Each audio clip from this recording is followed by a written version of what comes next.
curb is square by measuring equal distances from corner to corner. Lay out the ring beams to the correct side of the curbs. Remove the ring beam flaps from the ring beam.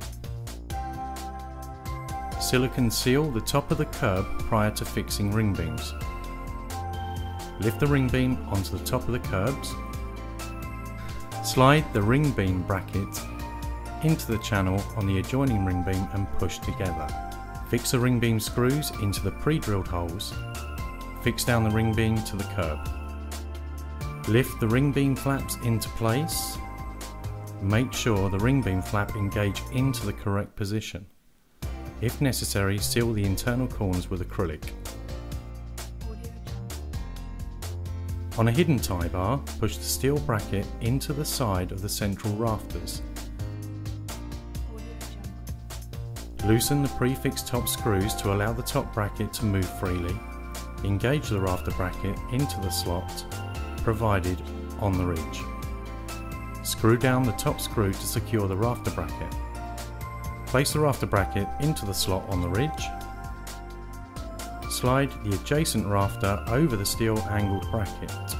Locate into position with the top rafter bracket. Slide the bell rafter over the prefixed ridge bracket. Tighten prefixed screw to secure the bell rafter. Cover the steel tie bar bracket with a gusset cover. Fix the gusset with screws provided and cover with screw cover caps. Loosen the brackets on central rafters. Locate the adjacent central rafter into the ridge slot.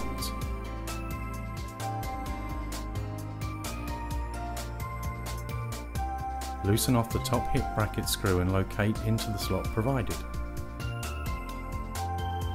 Fix the next hip and secure screw at the top. Jack rafters are located into a slot with a bracket and a top screw. Rotate the ring beam flaps, keeping them tight against the hip rafter cut. Fix each side of the hip glazing seat into the ring beam flaps. Before fixing the central and jack rafters, temporary fit foam boards against the flap to correctly space rafter positions. Once the rafters are in position, pull the ring beam flap up tight to the rafter and fix centrally with a screw. Once rafters are fixed, remove the foam boards and locate the glazing shelf. Knock down tight with a rubber hammer, then silicone the foam board securely into place.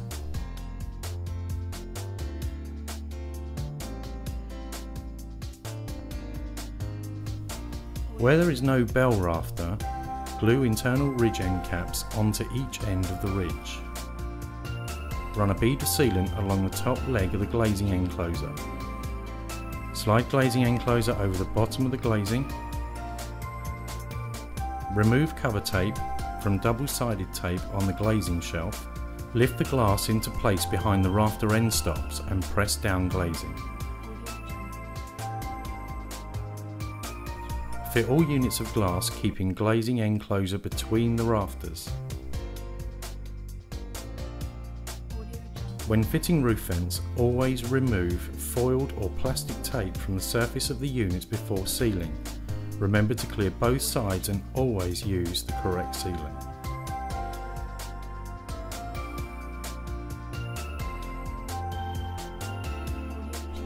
Remove cover tape and fix glazing end covers, then locate glazing behind rafter end stops.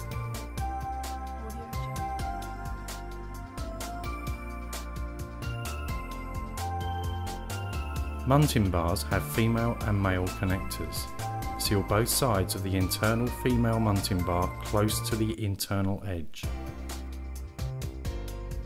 Place the female muntin bar under the glass unit and press down. Locate the roof vent outer frame between the rafters. Seal both sides of the external male muntin bar close to the edge and press into position. On wider roof vents, have someone push from the inside to prevent deflection. Continue this process on the top pane of glass.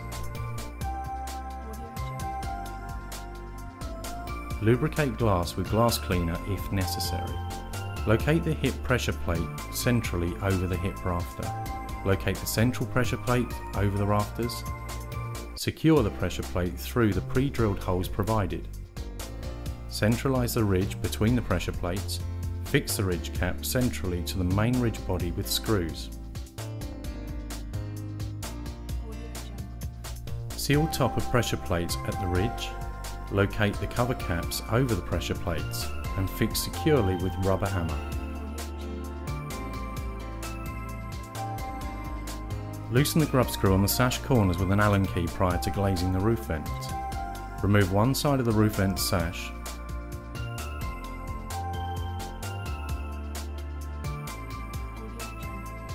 Remove cover from the double-sided tape.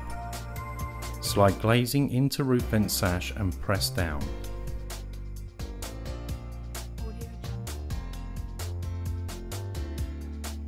Locate the side of the roof vent sash by slotting the corner cleats into the adjoining internal chambers. Secure the side into place by tightening the grub screw at the corners. Take the wedge gasket and start the corner, push it in between the glazing and aluminium vent. Snip the wedge gasket internally at the corners.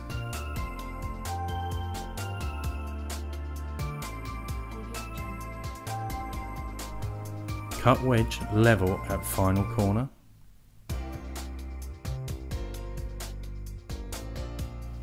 When fitting the roof vent sash, locate the sash into position with the integrated hinge channel. The hinge channel fits over the outer frame hinge. The channel locates at approximately 70 degrees in the opening position.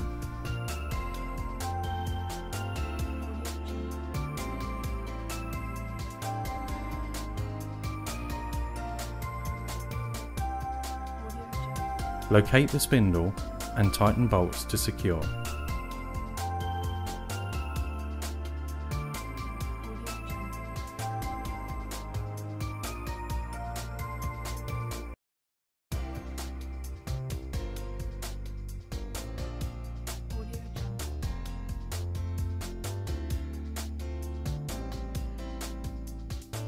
Roof vent is now complete.